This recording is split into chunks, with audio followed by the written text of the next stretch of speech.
What's going on, guys? It's Justin here from Bakugan Battle Planet, and today we're doing my deck profile from the event in Tennessee. Hosted by mstubs88. Yes, that was hosted by mstubs. Go check out his channel. He'll have brawls. I was gonna do a few brawls, but on my channel I've noticed people don't like watching those as much. They don't get as many views as like the box openings and stuff. So this is why I need your feedback. If y'all want to see it, I will do brawls, but I need people to leave it down in the comments whether they like that kind of stuff or not. For most part, the reason this is white is because I had to borrow mstubs' blue Kubo, but yeah, for now he has to be chaos until I can find another one. And don't worry about how faded that character card is. Yeah. It's not a proxy. No, it's not a proxy at all. You just want to roll. Stay still, easy. So as everybody knows, everybody's been calling this the Power Creep Boys, or whatever you want to call it. This team is actually probably the best right now, right? As far as B power goes. And damage-wise, like, Kubo, we run a 650 magic shield with a 250 regular shield with 3 damage. I have seen people run the plus 600 B power, the plus, was it plus 6 damage? Yeah, it's a plus 6 damage. I didn't want to do that because I wanted to maximize on B power. Because the way this deck seemed to run for me, and I really liked the way it ran. If you're winning in B power every time you roll out, your opponent has to play first.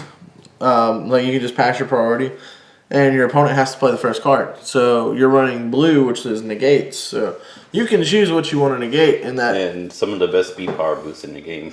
Yeah. So your opponent has to play the first card, and you're just like, if you get over me, then I can just respond with one of my 1-drops, like on turn 1 or 2. Or I can respond with a negate. So that's why we run these, because Kubo's 1350 on Magic Shield, 950 on Red Fist, so is Nobilius.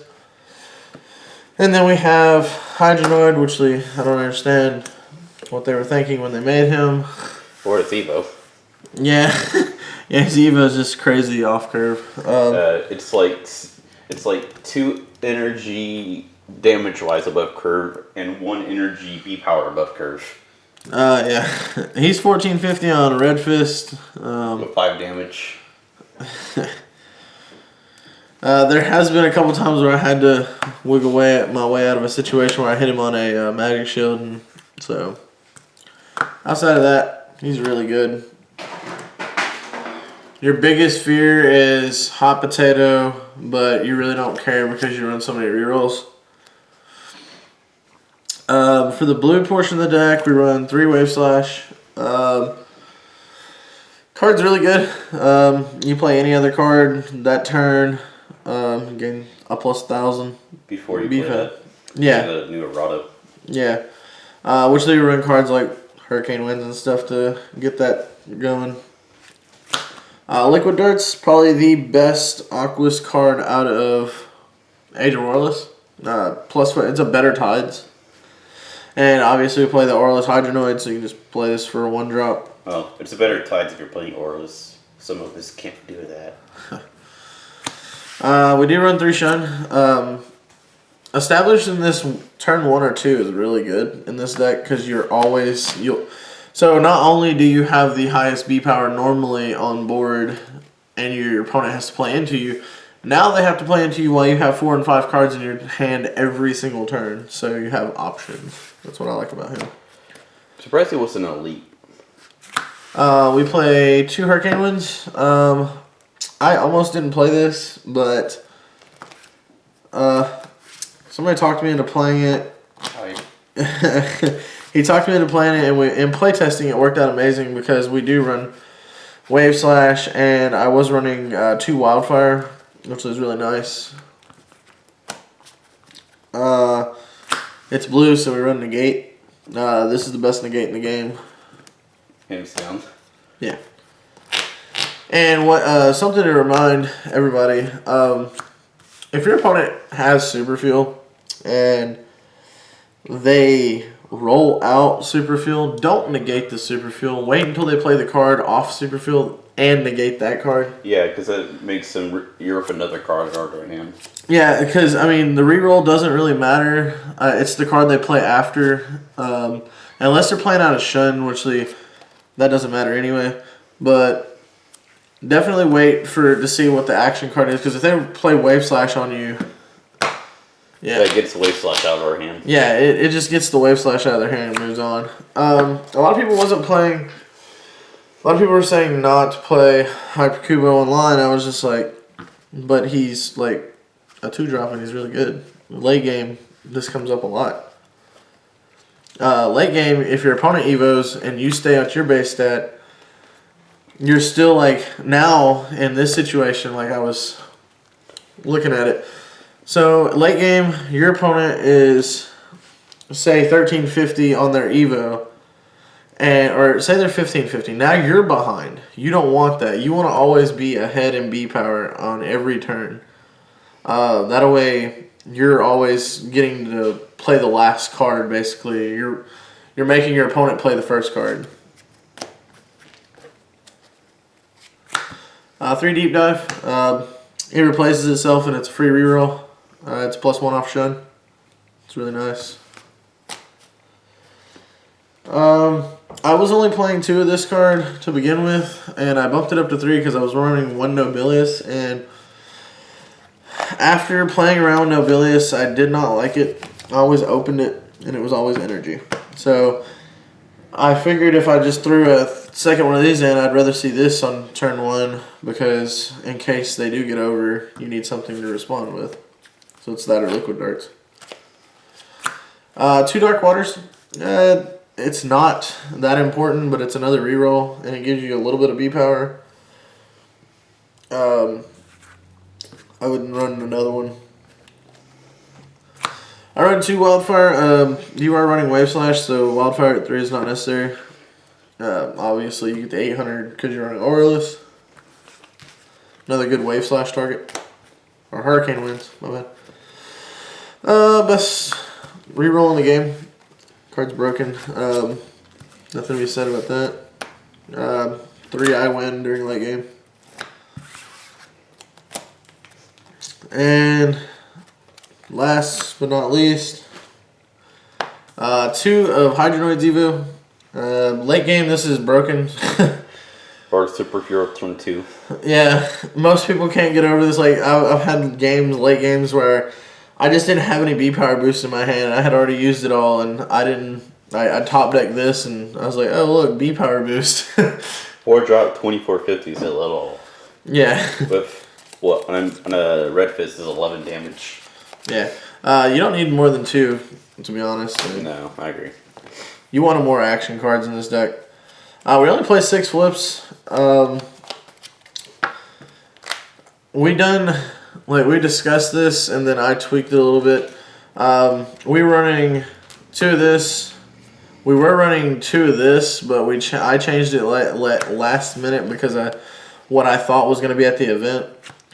I ran 3, 1, and 2. This is perfect coverage all around board, just about it, except for Darkus. No, it's perfect coverage in general because this stops anything non-Aurelus, and these stop Aurelus. Yeah.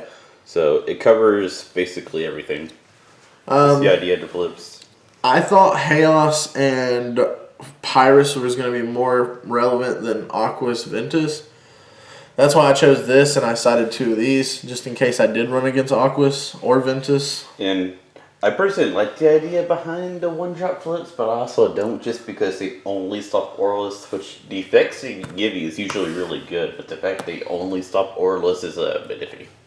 Well, the 2-drops give you more coverage and stop the Titan Drago. Yeah. Side deck, we played the 1 Cinder Coil. It actually came up in a game for me. We played 2 Negate. We don't like Mac in this deck. I mean, we don't care much about, normally mid to late game, we don't care about Midas Indeus. But we do care about Mac because Mac gives them the +2. If they Mac and Might, then we do care. So And as long as Mac's on the field, the +2 damage is for every Bakugan, which didn't really matter in a team attack. yeah, that's the main reason I really cared about, not wanting Mac on the field. Hot potato. My reasoning behind this is I thought there was going to be more mirror matches because I thought more people would play this. It actually came up in one game. The guy was playing almost the same deck as I was. He accidentally, well, he didn't. He accidentally got a couple of my red fist on one of his hydronoids, and I had to hot potato and get at least one of those back because I needed it for my turn. So that's the only reason I ran it, is to take the cores that they would take away from me back. Also, it wins battles because they're small. The reasoning behind this is also I thought we was going to play a bunch of mirror matches, so I wanted to side cards that on turn 1 I could just do this in Tides and win. That or just that so say Hydronoid versus Hydronoid was kind of my idea for it. You play this for free. They're like, your opponent will probably figure you have a 1-drop, so they burn a 1-drop. They're like, well, I'm just going to lose anyways. Yeah.